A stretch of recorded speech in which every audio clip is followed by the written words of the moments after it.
What's up, YouTube? Back at it again with more Coyote swap content.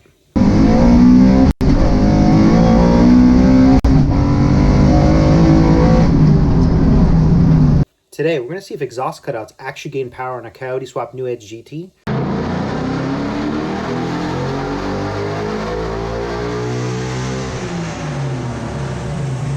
We're going to talk about exhaust cutout placement and if it has an effect on power. We're going to make a few dyno pulls and street pulls too. If you haven't seen my first video on Tony's Coyote swap New Edge GT, where I follow along with the trials and tribulations of getting it dyno tuned, go ahead and check that out. So this car, it's awesome. Tony built it on jack stands, at home, on a budget.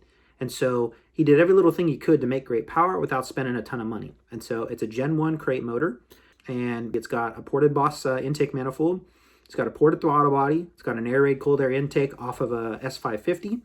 And instead of, say, buying a set of expensive swap headers, what he did was say, all right, how can I make similar power without spending the money? So he got the stock exhaust manifolds to work. And then instead of basically spending money on a set of headers, he popped the heads off and hand ported himself. Just some light kind of blend work on the bowls.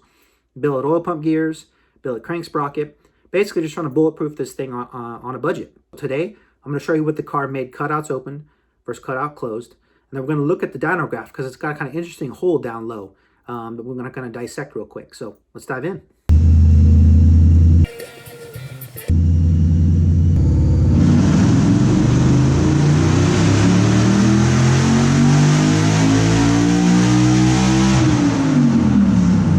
So with cutouts open, I made 441 horse and 396 foot-pounds.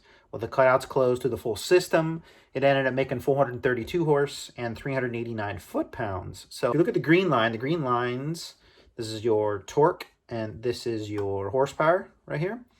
The green lines are with the cutouts open. And so there's a huge hole down low. And basically, we weren't logging on that last run because it was last run of the day. The dyno was basically, the tune was dialed in.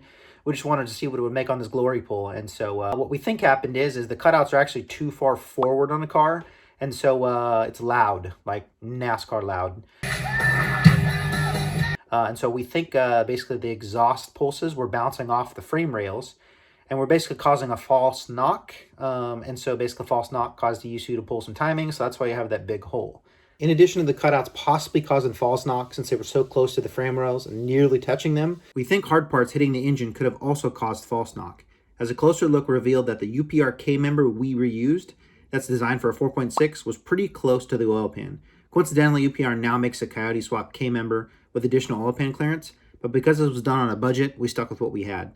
The other culprit could have been the tight clearance between the exhaust manifold flange and the frame rail, as the amount of work needed to make the stock 11 to 14 manifolds clear the frame rails on the New Edge chassis was considerable. It was a tight fit.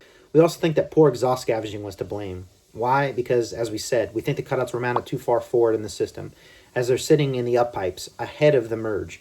And so, without getting into engineering dictation, if your exhaust cutouts aren't far enough back, if they're not behind the merge, be that an X pipe, an H pipe, or in this case a ProChamber, by bypassing the merge with open cutouts, the exhaust scavenging can be affected down low at low RPMs, causing basically a loss in torque, which again would point to that huge hole down low. So honestly though, however, as you can see, even on this mild Coyote, the current exhaust setup is a restriction up top, since even with the improperly placed cutouts, the car is still making more power with them open up top. If you look around 4,200 here, from about 4,200 you start seeing some gains.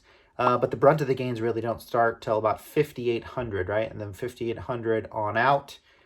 Pretty solid gains with the cutouts open. I don't know about you, but this is a Gen 1 Coyote with some bolt-ons and on 91 octane pump gas through a heavy T56 and some heavy-ass, basically saline replicas. And the car's still putting down 441 horse and 395 foot-pounds of torque. So that's pretty solid numbers. But ultimately, the big thing that I want you guys to look at is just look how the power up here. You're basically peaking around 6,500, and it's basically carrying that out almost out to basically 7,800 or so.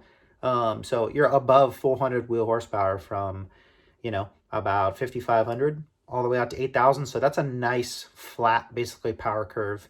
You're within basically 10% of peak for a good bit about of this power band. So that's pretty exciting.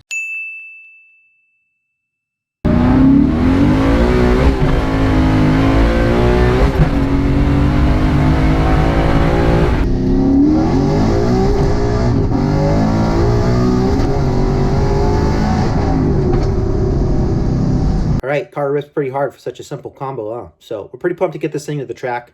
But before we do, in the next video, we're going to dissect the dyno, look at the rear gears, the transmission ratios, dive into shift recovery and shift points, so that when we visit the track, we already have a good idea of what we need to do. That also means plenty more test hits and acceleration pulls coming at you. We're also going to put the car on the scales, see how much it weighs. We're also going to talk tires. And finally, we're going to take it to the track and let it eat. So much more to come on Tony's car. So please like, subscribe, comment, all that good stuff. I'll see you in the next one.